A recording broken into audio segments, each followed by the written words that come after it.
Broadcasting from the business capital of the world, this is the Podcast Business News Network. Welcome back to the show. We are up next bringing what? Freedom to potential. Yes, thank you. We have our friend back here, our Marshall Goldsmith certified coach, Oscar Randy Swaim, who of course is also an author now, a true story of overcoming and soaring above the storms of a life. This is true. His autobiography is out right now. He's going to take us to a new altitude with all he does at coachingforrelevance.com. And I want to hear more about the book. I want to hear about the coaching. I want to hear about the potential movie deal in the works. All right, Cool. We have a lot to talk about today. So you start. Go for it. Okay. Okay, cool. Well, I know you want to, I'll just mention one or two quick things about, like I say, the book and the movie. What I will say is about the book, I'm very humbled in some of the folks that are reading it and some of the comments they're making about it. And it's just kind of amazing on it. I had one lady that literally texted me about 2 minutes ago, and she said, "I'm reading it. I can't put it down," is what she said.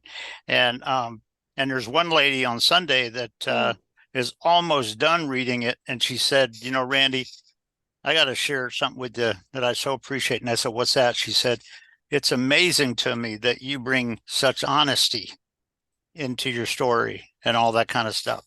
And, you know, as I mentioned to you, it's sharing a story of that overcoming and all of that kind of stuff. So it's been kind of amazing. And I actually just got, and one of the things we're actually doing too is, and this is just for anybody that's interested in knowing what one of the things we're doing is, and it looks like what we're going to do is we're going to schedule it for the second Wednesday in August. So August, I think it's 14th or 12th. I don't remember which one it is, kind of thing. I'd have to go look at it. But about noontime Central Time, what we're going to do is we're going to actually create a 30-minute book launch, and it's going to be on Zoom and at no cost. Anybody who wants to join it and just be a part of it, whether they've read it or not yet, kind of stuff, can join in, ask questions.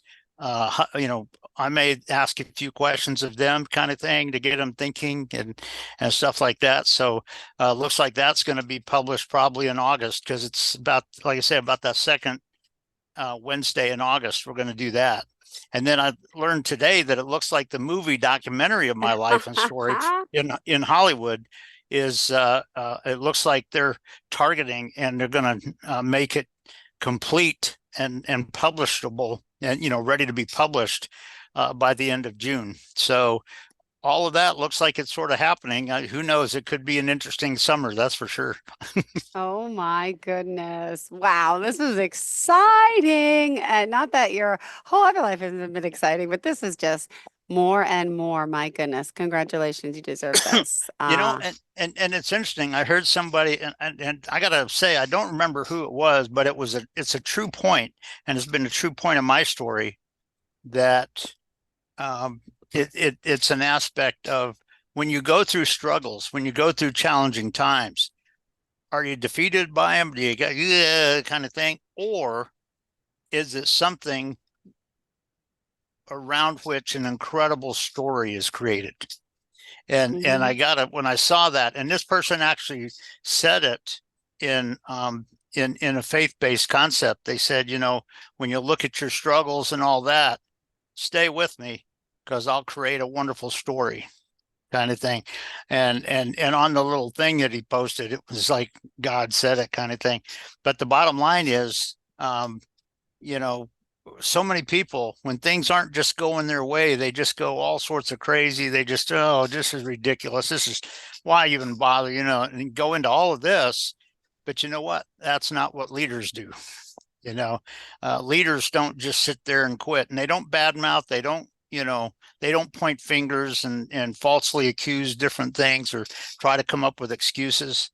What they do is they allow the real magical story to come out of it. And that's been a big part of my journey, with the struggles, things I had to overcome, but also the things that happened that just still sort of blow me away a little bit. And that's it's kind of a key part of this whole concept. Wow. Wow. Thank you. Amazing. You're welcome. I have nothing to say. This is just great. I just want to hear you. And if you Excuse think me, about, but you go yeah, ahead. and I was going to say too, if you think about that from a standpoint, when you look at it from a leadership standpoint, because this will dovetail out of what we talked about the last 2 weeks. Remember, over the last 2 weeks, we talked a little bit about how so many people want to instill somebody's, emotions so that they can control them and things like that. And that's not, functional. Emotions can kind of happen, but it's not just because somebody controls them outside. It's they are inside of you and the story and things of that nature. But it's very interesting when you look at a leader, and I mean a true leader, not a narcissistic control freak, not somebody who's playing narcissistic games, but a true leader. When you talk about leading teams in a rapidly changing environment, like what I talk about, things that are not always predictable, what do you need to do to really develop that in your people, so that, guess what, at the point of attack, you don't have to come in and point fingers and just dictate to them. Magic things can happen because you so developed your team. And if you think about it, from my background in the military, guess what? In military situations, that can come into play too. It's not just because you tell them what to do at the attack.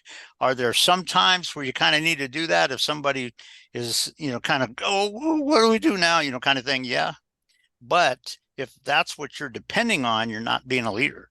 Your people should be able to make the magical things happen, even in the presence of the struggles that they're in. And there's a couple of things about how leaders need to truly do that. And I've seen some examples of this throughout my entire career, kind of thing, and my life story. But one of the things that I'll just sort of throw out, it's sort of a dovetail out of these last 2 weeks that we talked about. But what are you going to do to get your people so developed and so ready that when that situation comes on scene, you don't have to dictate to them, because they are going to make great decisions because of how you develop them. And, are you going to still sit there and look for factors that maybe they didn't see or you didn't see? Yeah. But the bottom line is they may already see the factors there. And that's that internal part that we were talking about, where somebody's confident inside, not that somebody external is confident because they're kind of forcing you to just capitulate, kind of thing. And that's the big thing on this. And I'll just share one really quick story. Sure. That's aligned with this aspect of true leadership. And like I say, this is something that I did, and it's been a part of kind of what I've done. But there was I was working this was, holy cow. This was about 18 years ago, I think, or something like that, kind of thing. And what I was doing is I was working with a couple of our Gulfstream 5 pilots. What I was doing is I was training them to come up to being EASA qualified back in the day. Or actually it's EASA now. It was JAA back in the day, for the European aviation authorities, so that they could train and do training for European pilots when they came in. And it was sort of interesting that when you look at this aspect of how you need to inspire this type of thinking, and there's a neuroscience aspect of this too, when you talk about how you're going to truly get the frontal lobe of their brains to process, so they can visualize, they can see things that they didn't see before, they can see some of the factors, they can make dramatic decisions that in the after effect you're going, yeah, that's my folks, yeah, they're doing good, kind of thing. And one of the things in the training we did is this, there was 3 of them. Okay. And one of the things in the training we did, I was going to have them do an emergency descent. For those that don't know about flying, the concept of emergency descent typically is when the cabin has lost all its oxygen and people have to put the masks on, and you do an emergency descent to get out of the thin air and get it down quickly enough so that they can breathe and survive and all of that kind of stuff. And it's emergency descent is a way of really getting the airplane down. In fact, it's interesting that one of the factors that goes into a certified aspect of certain airplanes and what the maximum altitude they're certified to go to is there's one of the things that determines that is that they have to, if they have to do an emergency descent, they have to be able to get from that altitude to 15,000 feet in 4 minutes, kind of thing. Wow. And because of how critical that is, well, what I did, most people will say, okay, you just lost all your pressurization or you lost all your oxygen or whatever kind of thing. This time I did a little bit different because I was going to make them think.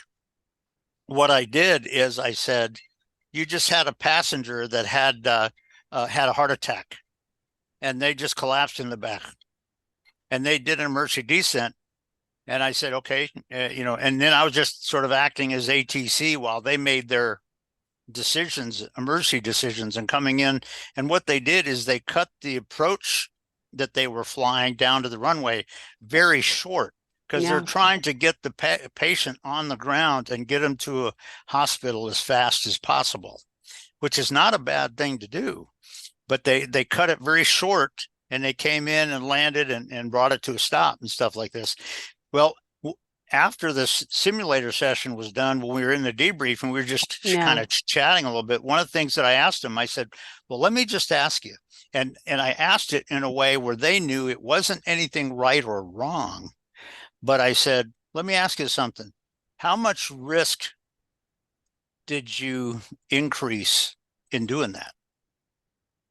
And what I'm saying is kind of, there's other passengers in the airplane that are not hurting. I said, how much risk did you achieve? And I wasn't leading him to any answer at all. What I was doing is getting him to think and process for those 3 pilots. And what's interesting, they kind of explored and what I got them to do with just asking that question is they started looking at, okay, so what are the factors that would determine whether it's right to shut off that? What if we end up impacting the ground hard and kill somebody else when this guy was going to die anyway, or whatever, kind of thing. And just sort of giving some of that processing and thinking there.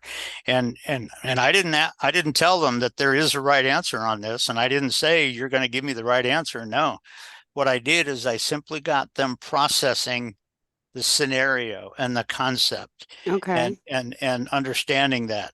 And they really appreciated it. Most of the people that I've worked with really appreciate. In fact, I'm actually working with a gentleman who's going to be a new ground school instructor. Okay. And he told me last week, he said, I'll tell you what, you bring insights that I never would have even thought of, kind of thing.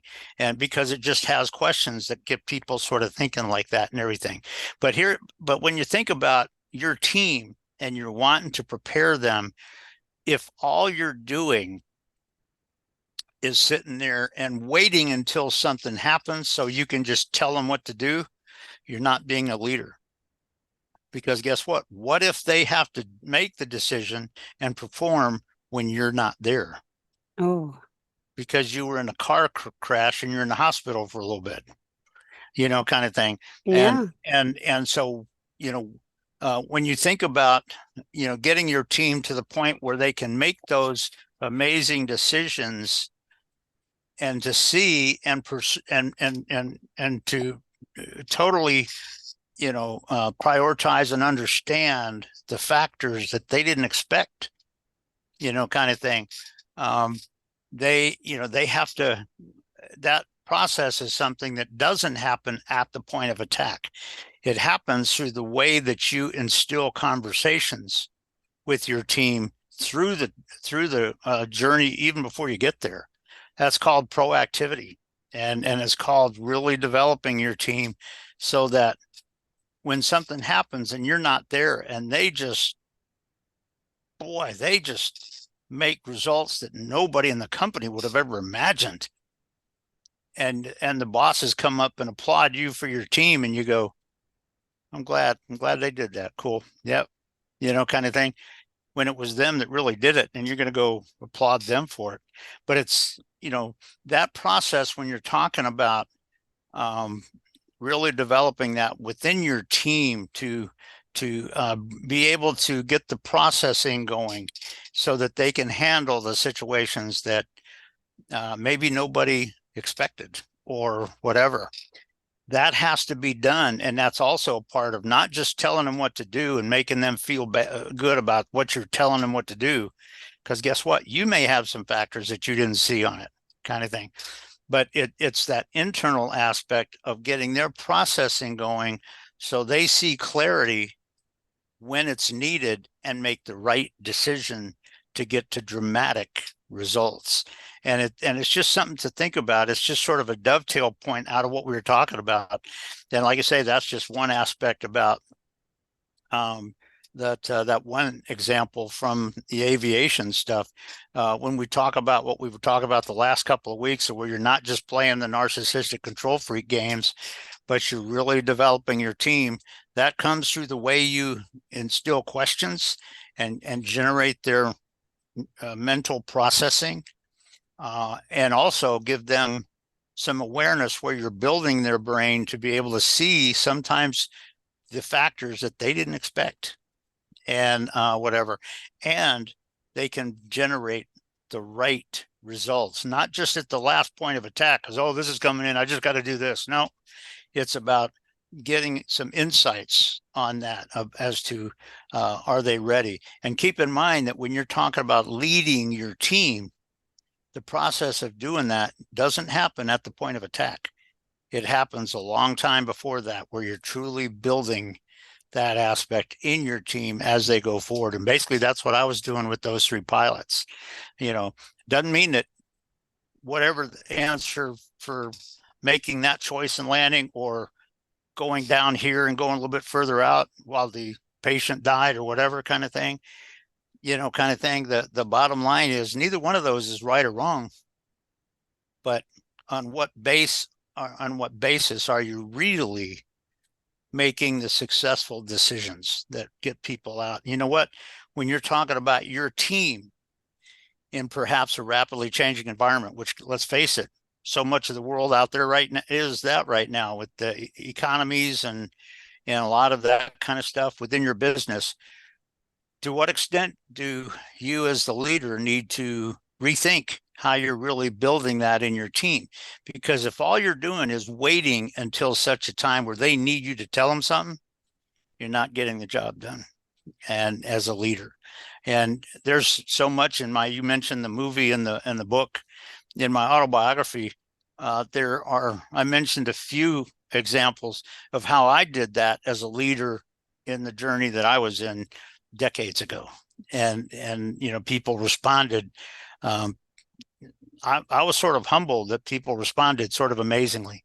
But that's a key aspect that dovetails out of the last 2 sessions we had. It's not about just telling them what to do. It's not about me controlling you. It's not about me trying to fire up your emotions so that you just kind of capitulate, shut off your brain and do what I tell you to. It's, are you building that potential as you go long before it's even needed? If you do that, you're actually being a leader. And guess what? That's what's needed so often when you're talking about leading your teams in a unpredictable, or as we used to say in the fighter community, unpredictable and VUCA environment, variable, uncertain, changing, and adaptive, kind of thing. Because guess what? The factors that they see coming on the scene right here may not be the exact situation that you talked about. Yeah. It may have 2 or 3 factors that they didn't expect. Can they process based on their awareness of that and make the right decisions that get you to amazing results? And, that's, when you talk about, that sort of dovetails as out of what we talked about the last two episodes, and really it's how a leader must do that. And a lot of people don't fully understand that, but it is true. That's how you truly lead your team, and you prepare the team for dramatic, incredible results. So much so that the bosses come up and applaud you, and you just nod your head. You go, okay, well, thanks, appreciate it. They did great. Yeah, you bet. And you go over and applaud them. Yeah, kind of thing. But it's something to think about. That's that aspect of engendering the processing of their brain, and not just going with rote academic things, and doing that by asking some of those questions that just get them thinking about it and processing and all that. That is huge. Got it. Well, we still have a few minutes left here on the show. Got to remind everyone how we can reach out to you. Would you mind sharing? I'd be glad to. It's like I said, if it's Randy at coachingforrelevance.com, as you can see on the sign up here. That's my website. You can also, if you go to my web, and I'll just kind of share this with you. If you go to my website, there's a on the home page, basically, if you go right down to the bottom on the home page, it has my cell phone, it has my email. Somebody wants to reach out, just have a conversation, they're welcome to. As I mentioned before on shows, I don't do I don't necessarily just do sales calls. So, I mean, if you have a need and you need a coach, you know what? Yeah, we'll come up with something. But, just to have a conversation, we can do that. And so, yeah, it's just that's the best way to do it. You can go to my website, and just at the bottom of the homepage, you'll see the contact information there. And of course, when it does come up, I think I shared this with you before, but it comes up after you've been on the website homepage for about 3 seconds or so. It comes up with a banner for my autobiography. And if somebody was interested, you can go down and you can click on there's a little thing that says, I think, get your copy, and you click on that link, and it takes you right to Amazon where you can get it, so if somebody wants to. So no pressure, but just as a Can we get an autograph copy? How does that work? Are you doing those yet? Well, I'll tell you what, let's put it this way. I autographed 10 copies already. And one of the things that I will say is this: if somebody's coming through DFW or something, Dallas, Fort Worth or whatever, and they want to get a autographed copy and stuff, if they want to bring their copy, I'll be glad to endorse it, kind of thing. No problems at all. But it's but yeah, if somebody wants to do that, and they're going to purchase a copy of it, and if they're in the area and they just want me to come over and autograph it, I'll be glad to do that. Awesome. So awesome. Yeah, it's so the short answer to the question is yes, if we end up in the same place at some point. I'd be glad to. But yeah, it's well worth it, and just everything we can to bring freedom to potential. That's what we want. So yeah, it's kind of amazing. But yeah, like you said, some interesting things with the autobiography right now. Like I said, here in August 14th, that second Wednesday in August, we're going to have a 30-minute a Zoom meeting. Anybody is welcome to come in and join. If they've already read the book, they can come in. If they haven't read it yet but think they want to, they can come in, and we'll have some conversations about the concept and all that kind of stuff. So it doesn't cost anything if they're on LinkedIn or Facebook or Twitter or anything like that.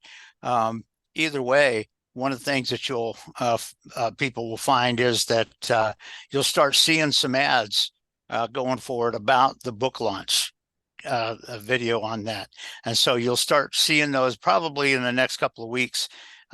You'll start seeing something. Like I said, doesn't cost any money, but it'll be if they want to join in at the time for that, and on the link they can come in and join in for the time. So we'll be talking a little bit about that. I'll let them kind of engender a couple of questions, or if they have a comment or two they want to kind of throw out or just some appreciation, that's fine too. So yeah, it's just to kind of give a little bit of the knowledge of it out there. Beautiful. Randy, how can we reach you and buy the book? Well, I'll tell you what, like I said, the easy way is if you go to my website right here, and like I said, about 3 seconds, you'll get on the home page where it has the picture over the pilot's shoulder where he's flying the jet kind of thing. And once you get on the home page, after about I think it's about 3 seconds or so, you'll see a banner that comes up, and it's on the and it's about my autobiography.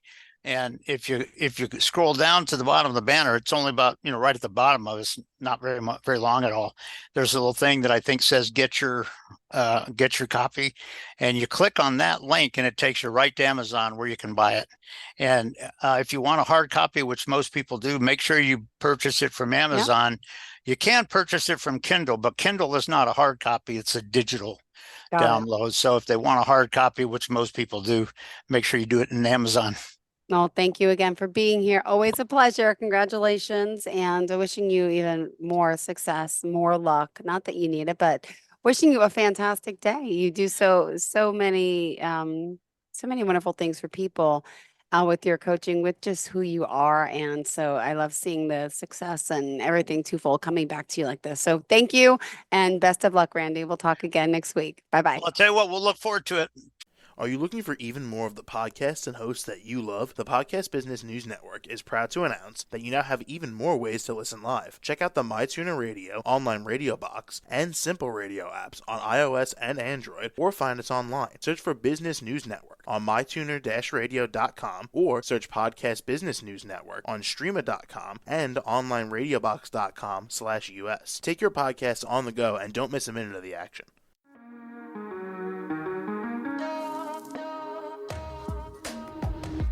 Broadcasting from the business capital of the world, this is the Podcast Business News Network. For nearly 2,000 severely injured veterans, everyday life has become filled with barriers. Day-to-day simple tasks can become pretty daunting. I have to carry my chair up 2 flights of steps or have somebody do it for me. What scares me the most is just the falling. When I'm struggling with my house, I think, to have that one great barrier just knocked down, it's crucial. Home for Our Troops is a wonderful nonprofit that builds a mortgage-free, fully adaptive, handicap-accessible house. And there's no catch. It'll be our very first home that we've ever owned. This is a game changer. This is where your life begins again.